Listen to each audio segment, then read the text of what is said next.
It's an amazing pleasure for me to say hello to Paul Pujol on the other side of the world. You're in New Zealand, I'm in Sweden. It's evening for you. You're sitting with a beautiful glass of your Pinot.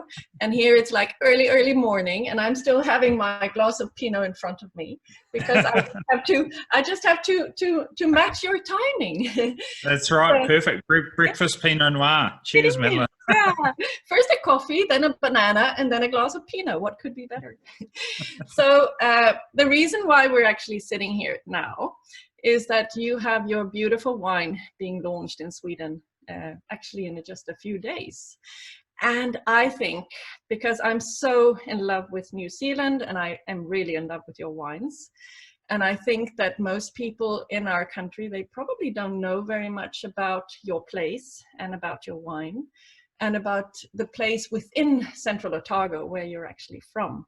And just to put New Zealand into perspective and to put Central Otago into perspective, can you give a little bit of background, like when did it start? Where, if you look upon New Zealand and the plantings of Pinot Noir, if you put that into context where Central Otago, when they started planting the grapes and, you know, the development through the years, can you just give a little short background to why are you in Central Otago, Paul? Right. Well, the history of our region, Central Otago, is a little bit disjointed. It's a very remote part of New Zealand. It's the southernmost wine region in New Zealand, and one of the southernmost in the world, with Patagonia. And the initial plantings and interest in winemaking down here in the mountains started actually with the gold rush, which was the first thing that brought people to the region. And a couple of French guys, like 1860s, in the 1860s. Yeah. And so a few French guys planted vineyards and apparently had some success with their red Burgundy in Australian wine shows. But then with the end of their activities, there was a huge gap of 100 years before the next wave in the current wine industry down here was started in the late 70s and early 80s. So a huge gap. So you're actually a really young wine region. If you say 70s, 80s, that's only like 25 years of, or no, 40 years? 40 years, probably, yeah. I'm just thinking I'm still in the 2000 early. So 2020, where we sit now, what do you think has happened mostly in terms of plantings having established itself style-wise? If you go back from 2000 to 2020, those 20 years, what do you think, like when people tasted your wines early 2000s to now, what do you think they pick up in style that you think, which route has the development gone? Yeah, I think there's been a huge evolution in style and approach in our region. The region itself is quite challenging to grow grapes in. You know, it's a cool marginal climate in the mountains. You can have very cool seasons. You can have some hot weather in summer as well, but always with cool nights. And so as people were getting to grips with growing Pinot Noir, this difficult variety in our special climate, there was probably a tendency to pick the grapes a little riper. And you also had a lot of young vines which want to make big, expressive, fruity wines. And so perhaps the early wines of Central Otago that hit the world stage in the late 90s and early 2000s, where there were some warm vintages as well, were more fruit-driven and sort of bigger-bodied wines, with perhaps winemakers being conservative and picking a little bit later than perhaps they should have, just to make sure everything was ripe as they were working the place out, if you like. And they were quite in love also with extraction, because I remember when I was sitting my master wine exams or the preparations towards the exams, it was always like what you had in your head was the Central Otago style, and it was always incredibly dark in color, but that you can relate to the differences between the warm days and the cold nights. So you will increase that anthocyanic level a lot in the grapes. So that's natural. But then also the level of extraction, people were working the wines quite hard and making sure they were big and in impressive, because they were super impressive at that time. But also fruit-wise, as you say, you could really see them pushing a little bit to pick them later, to have that real concentration and that depth and that power. And when you think of Pinot Noir being such a variety that you're actually, why people like you love to work with Pinot Noir is like, they're so transparent, and you should be able to say, I can't hide any of mistakes. If I make a mistake, I can't hide it. And that's one of those challenges that you really, I think you would love with Pinot, because you can't hide anything. And if you go back in the past, they were all quite big and rich and sweet fruited and lots of oak. And therefore that style is like, you can hide a little bit of, mistakes here and there. But when I see the wines, if I look back on when I was sitting the master wine exam, Central Otago Pinot, I was definitely generalizing the style, because it was that deep color, very extracted, lots of fruit, very ripe fruit, and also quite a lot of oak. Could you just bring your mind into saying, okay, so when I started changing my philosophy about how I wanted to show my Pinot, what did you actually do, and what influenced you to go the way you have gone? Because when I taste your wine, I know that this is one of those wines that have made me understand, don't ever generalize Central Otago Pinot anymore. Can you Sure. a little bit I think to come back to your comments on the early styles, I think, it was a stage where people were really coming to understand the region, and I think everyone who's making wine in Central Otago would agree, the charms and why we're all so passionate about Pinot Noir is that you can have concentration without the wines being heavy. You can have structure without them being tannic. That's the ethereal magic of Pinot. And so I think that goal was always in people's minds, and it was really the sort of evolution of young vineyards and winemakers coming to grips with them that set the style of those early wines.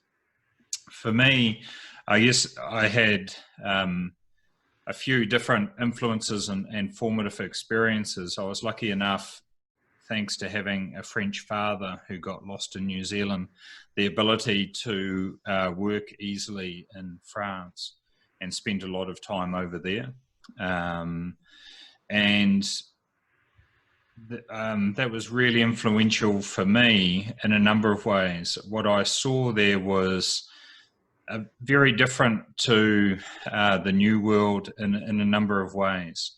The approach winemaking wise was very humble, and people were very cognizant that their part of the journey of a domain was a very short part, and it was really about expressing those amazing sites that I was able to work with there as accurately and sort of as truthfully as you could, and leaving the place better than you found it. There wasn't this sort of cult of the winemaker and trying to make winery or winemaker driven styles.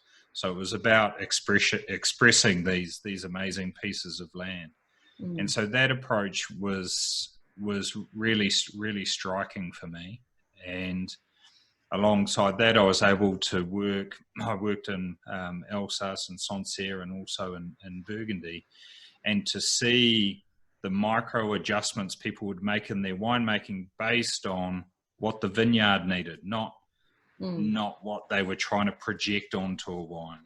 And I think so less of the ego and more of bringing the place into the and looking for understanding of a place rather than trying to stamp a strong house style or winemaking driven style on a wine.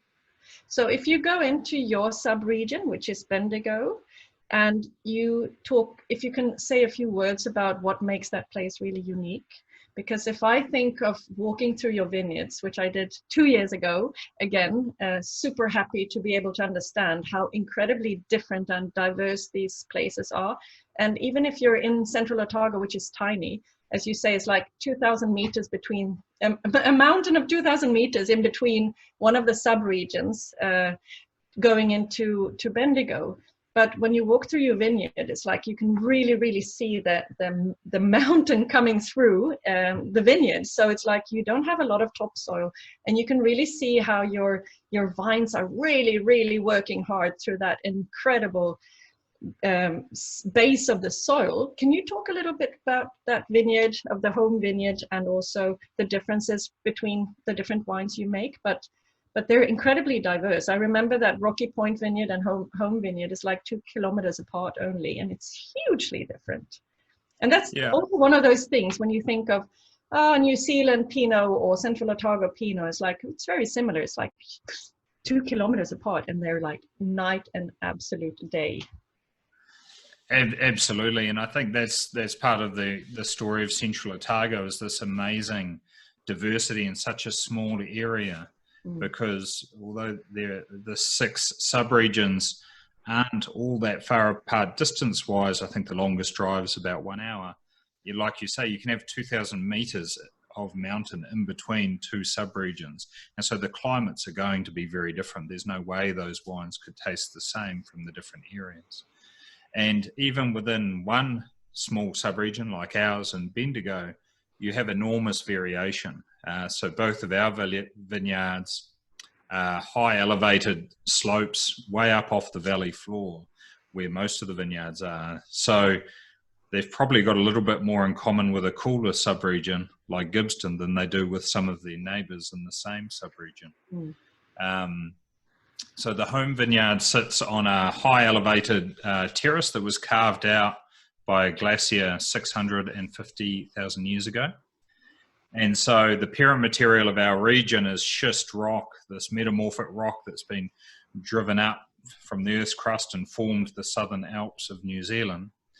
But on our terrace, because it's very old, the schist has been weathered down to clay, released all the calcium that was inside it, and you've had the formation of clay and chalk soils. It's called pedogenic lime. So rather than being from the ocean floor like limestone in Burgundy or Champagne, this has been created through geologic process. So we're interested in clay and chalk because, of course, we know that Pinot grows well on that soil. And say a Burgundy context, for example, the elevation of our site gives us even cooler nights than the valley floor. So we always have nice acidities, and it sort of restrains the ripeness a little bit as well. We're on a north-facing slope, so we're getting the sunshine, north-facing being what we like in the Southern Hemisphere. And so the combination of things mean that we get our fruit ripe enough, but we've always got freshness. And thanks, I think, principally to our soil, there's a natural structure to those wines. You don't need to go and look for tannin or extraction at all. In fact, on our vineyard, that would be a grave mistake. The best thing is to sort of leave I know one of those things I remember very clearly is like when you started to experiment with saying more hands off. I'm gonna back off. I'm not going to do any more punch downs. I'm like taking my water jug, or like watering the top of the tank, like the hat when it's floating up. It's like, I don't want to extract more, so I'm just going to water it a little bit and just make it sit there, because I don't want to have more of that extraction. And when I taste your wines, and that's one of those reasons when I was like, wow, I really stopped and I looked at that wine and I said, wow, it's so perfumed, and there's so much air in between the layers, and it's fragrance, and it's like when you say all this sweet fruit that you usually think about Pinot Central Otago, you can feel that it's ripe, but it's not going towards that really stewed that sometimes happens. And you're much more into that spellbinding perfume and the floral fragrances. And even if the fruit has lushness, you feel that there's air between the layers. It's like, it's refreshing. And also when I think about your site, and I mean the stoniness, the mineral, people talk about mineral not being a good word, but I love when I feel in the flavor of the mid palate and in the aftertaste, I feel like someone has put a little bit of crushed stone in the wine, and I feel that just combines with that freshness on the aftertaste. for me, this wine really has that mineral drive, and it has a focus, and it has absolutely perfect structure because it really brings that freshness all the way to the end. But still, there's lightness in the wine. And is that something that you think that the last vintages show more because of you working so much with Francois and having that Chambol experience of thinking of how he works his vineyards? Because his vineyards always, what you say, is like his vineyards, they really deliver the sense of place and not the hands of a winemaker. And I can see you have a great personality in allowing that wine to show that you haven't really been part of it. You know what I mean? Yeah. Yeah, and I think that's my goal. You talked about extraction, and the thing with extracting Pinot is you don't just get more tannin, but you make a bigger wine, more fruit, more volume. And it was really through moving away from that I really discovered the true essence of our vineyard. And in fact, with extraction, the early wines that I made 2005, 2006, I realized straight away as I sort of learned about this new site that the vineyard did not like that level of aggression, if you like, at all. And as I moved away from extraction, it's really how I found my vineyard. It revealed the natural tannin structure of the site, which was so much more elegant than what I was making in the winery, and revealed all the delicate nuance and flavors of the vineyard that had been buried in the big fruit, if you like, of some of those early wines, which strike me now as being such clumsy interpretations of that site. It's such a special place. It's easy for me to want to step aside and just show people that vineyard. It's absolutely spectacular. Like when I first visited the site to look at the project and see if I wanted to work there, it was the worst job interview ever, because I would have turned up and worked for nothing. The site has a real presence to it, and I was just really excited to see what flavor this site would deliver. What sort of wines could come from here. I think when New Zealand opens up its borders, I'm going to be the first one knocking on your door. But I think for anyone that can go to New Zealand and go to Central Otago and to go up to your vineyard and to sit up there and watch the view over the valley, it's absolutely amazing. So I really hope that the people that are watching this and that can get hold of this wine that is going to be launched in a few days, to find a wine that speaks so much of place, but also that delivers something that you probably don't expect if you have generalized New Zealand Pinot Noir or your generalized Central Otago Pinot Noir. I think this is an amazing eye-opener. And I know there's not a lot of bottles coming to Sweden. It's only like 360 bottles. So I know if you have to be quick to get hold of a bottle. I'm going to be standing in the line, definitely. And as soon as New Zealand opens up its borders, you will also be able to leave. And I can't wait to have you here and meet all the people that have tasted the wine and enjoyed the wine. So I'm absolutely looking forward to coming back. And I think our goal with making those wines is I really want people to see and taste our vineyard and not winemaking. And so hopefully people can and I can sign my name for that. It was amazing to see you, Paul. Thank you so much for showing up. I know it's easier for you because it's evening, right? But I was super happy to get up early to catch you. Absolutely. It's great to chat to you, Madeleine. Thanks so much, and I look forward to seeing you again soon, hopefully. Thank you. Cheers. I'll raise a glass for you. Cheers. Yes. Bye. Bye.